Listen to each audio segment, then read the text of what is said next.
Hello po sa inyong lahat mga ka-crypto. Ako po si Pinoy Crypto Trader at sa video na ito ay atin pong pag-uusapan ang tungkol sa balitang ito kung saan ang sabi rito ay Terra Classic or Luncy community warned over 800 million USDC wallet blacklisting. Ayan, meron daw pong i-blacklist na isang wallet na nagkakahalaga ng 800 million na USDC.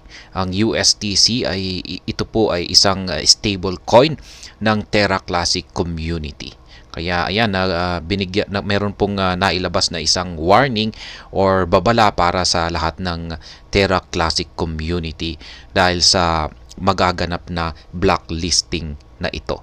At ayan, bago po tayo magpatuloy ay nais ko po munang bigyang linaw ang aking disclaimer kung saan ang nilalaman po ng video na ito ay hindi po ito isang financial advice. For education and information purposes lamang po ang layunin nito. Maliban po dito ay nais ko na rin pong magbigay babala na wala pong kahit anumang group chat ang Pinoy Crypto Trader.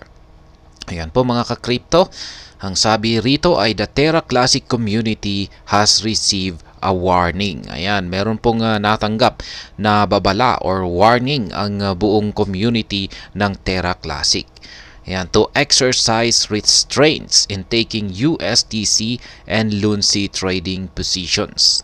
Ayan, para iwasan daw po nila na magbukas ng kanilang trading positions dito kay USDC at kay Luncy in the wake of blacklisting of the 800 million USDC wallet.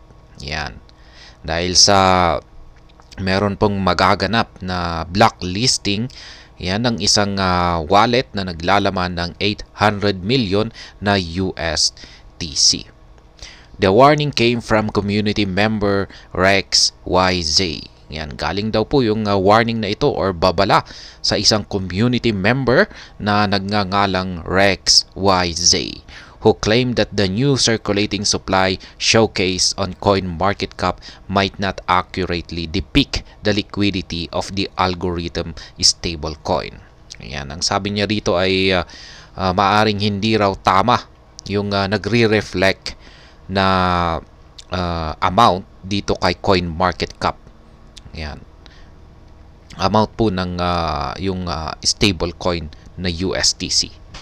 USDC wallet blacklisting, the issue. Yan. Ano nga ba ang issue sa kung bakit sila ay mag-blacklist ng isang wallet na naglalaman ng malaking amount ng USDC? The Terra Classic community is considering the move to revitalize both Luncy and USDC. Part of the efforts to achieve this periodically burning the assets. Ayan, kasama daw po kasi ito sa periodically burning or yung parang naka-schedule na ito na pagsusunog ng asset na ito. Kaya yan, recently the community passed a proposal to blacklist a wallet containing 800 million USDC tokens after months of discussions about the tokens' potential burning.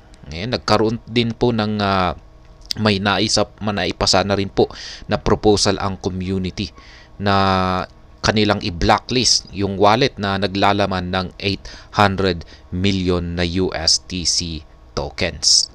While contentious, proponents argued that blacklisting is the only feasible move to persuade the owners of the wallet. Ayan.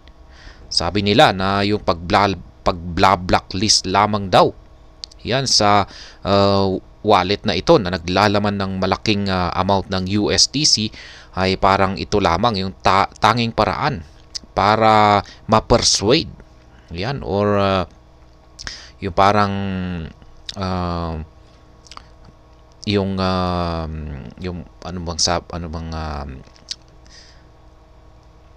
ma-persuade, yung parang mahikayat mo yan yung owner or yung parang siya ay papayag yan para siya ay pumayag ayan to contribute to the ultimate effort to repeg the token. Ayan, para ginagawa nila ito para magkaroon ng contribution Yan, malaking contribution sa repegging ng token na USDC. Yan, USTC. Kasi sa mga hindi po nakakaalam ay nag-collapse po ang USTC. At yan po yung naging malaking problema. Yan, dito sa token na ito. Kaya kasama si Lunsi, naapektuhan po si Lunsi. Kaya para ito ay makabangon, para ito ay makabalik sa dati nitong presyo, ay kailangan po na magkaroon ng repeg ang USTC. At yan po yung ginagawa ng community ng Terra Classic. With the passage of the proposal, the implementation of the plan to tweak the codes to reflect the changes came on October 20, with moves to update USDC data on CoinMarketCap set in motion. Notably, the warning from RexYZ sharply contrasts the claims from Vegas, one of the key proponents of the move. While Vegas affirmed the code implementation for the blacklist and update on CoinMarketCap, the caution from RexYZ alleges that the blacklisting has not actually taken place in the code at the time he published his post. To buttress his claims, RexYZ argued that the blacklist comes with no legal document to show it is legal. Ayan, yung blacklist daw na ito ay wala raw pong legal na document para maipakita na ito nga ay legal. RexYZ's comments also underscore the need for caution in the wake of potential massive volatility. Ayan. Yan, kailangan na rin daw po tayong mag-ingat kasi may posibilidad na magkaroon ng isang massive volatility. Ibig sabihin ay posibleng gumalaw yan ang market ng mabilis. Yan, mabilis, pwedeng mag-fluctuate ito ng mataas, ayan, mataas na presyo. Ayan, basta ang ibig pong sabihin ng volatility ay medyo magiging aktibo, napaka-aktibo yung market price. Yan, sa paggalaw nito. However, these claims remain unsubstantiated as of press time. Overnight, USDC recorded a jump of 7.30% with the price peg at $0.0123. Ayan, yan pa rin po yung value ng USDC. At least umangat ng 7.30%. Amid the hype surrounding the wallet blacklist, the trading volume soared 251% to $18.1 million as market capitalization hits $110.38 million. Ayan, may nagaganap na hype kasi sa pag-blacklist ng wallet. Kaya yan po yung mukhang nagdulot sa bahagyang pag-angat yan sa presyo ni USDC. Doubling down on USDC repeg efforts. Yan, talagang binibigyan nila ng effort yung para magkaroon ng repeg ang USDC. The reign of USDC, formerly UST, as the pioneering algorithmic stablecoin was short-lived when the token lost its $1 peg last year. Yan, totoo po yan. Nag-collapse siya. Kaya nagkaroon siya ng depeg sa value nito. Yan, na $1. Yan, kasi ang 1 USDC ay equivalent po dapat ito sa $1. Dragging Luna down with it. Yan, sinama po niya yung kanyang pag-collapse, ay sinama po niya sa pagbagsak ang Luna. The community remains steady in changing the outlook, and the push has garnered support from top industry giants like Binance. Ayan, suportado naman po ni Binance.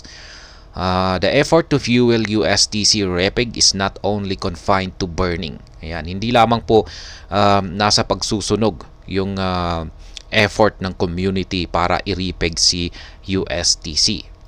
The core team managing the protocol recently passed Proposal 8813 to issue 1.6 million USDC toward the Running Classic Grant Program. Ayan, meron po silang ipinasa na proposal na 8813. Kaya yan, hindi lamang po pagsusunog. Despite the consistency of these efforts, USDC remains down by 98% from its all-time high of 1.05. Kaya yan, maski ganyan raw yung ginagawa or ibinibigay na efforts ng community ng Terra Luna ay ayan, mukhang maliit yung pag-angat.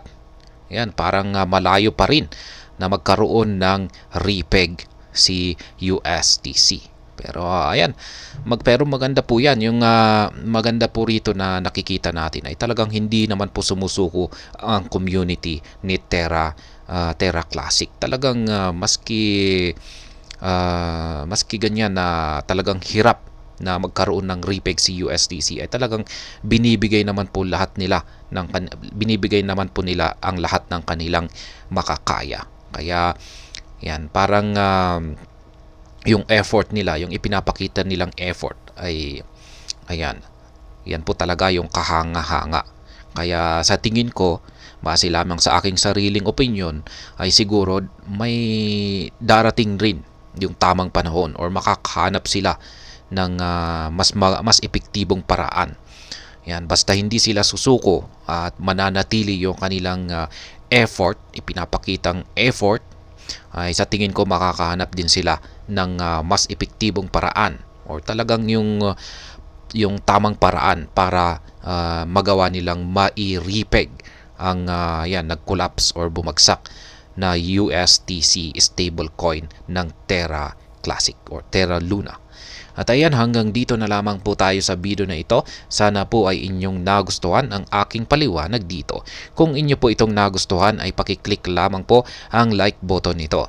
Para naman po sa mga bago lamang dito, kayo po ay aking inaanyayahan para mag-subscribe. Pakiclick na rin po ang bell icon nito dahil ito po ang siyang magsisilbing notification nito sa mga bago kong videos na akin pong ina-upload sa aking YouTube channel na ito.